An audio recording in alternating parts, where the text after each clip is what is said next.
Ah, dis-moi Sophie, j'ai entendu dire que je pouvais optimiser le coût de mes prestations en réalisant des économies sur la contribution AGFIP. Toi qui connais bien le sujet et la politique handicap du groupe BPCE. Peux-tu me dire comment ça marche?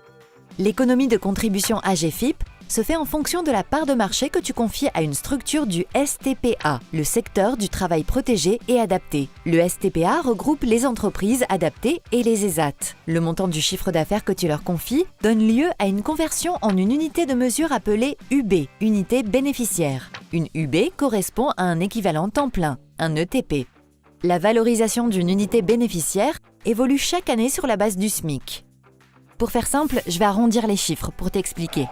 En confiant 20 000 € de chiffre d'affaires, on génère une UB. Pour chaque unité bénéficiaire générée, l'entreprise déclare un équivalent temps plein, un ETP, et réduit sa contribution de 4 000 à 6 000 € suivant la taille de l'entreprise. Par exemple, pour une entreprise de 500 salariés, si tu confies 100 000 € de prestations informatiques à une structure du STPA, cela génère environ 5 UB. Ces 5 UB te permettent de déduire 25 000 € de contribution AGFIP, ce qui fait que ta prestation te revient à seulement 75 000 €. Alors que si tu confies la même prestation à une entreprise ordinaire, le coût sera de 100 000 € plus la contribution que tu devras verser de 25 000 €, soit un coût total de 125 000 €. Waouh, intéressant.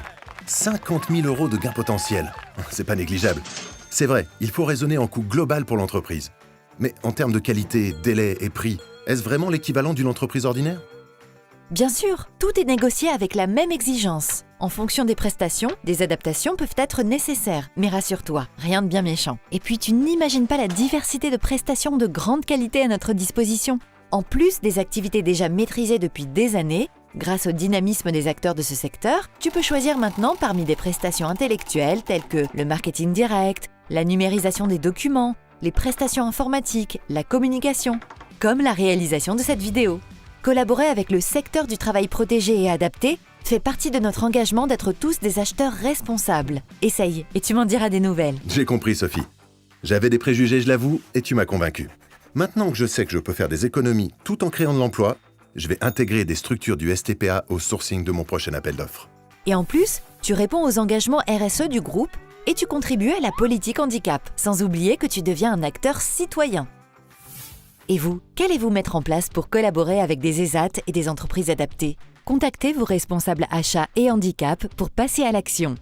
Le groupe BPCE a besoin de chacun d'entre vous pour acheter responsable.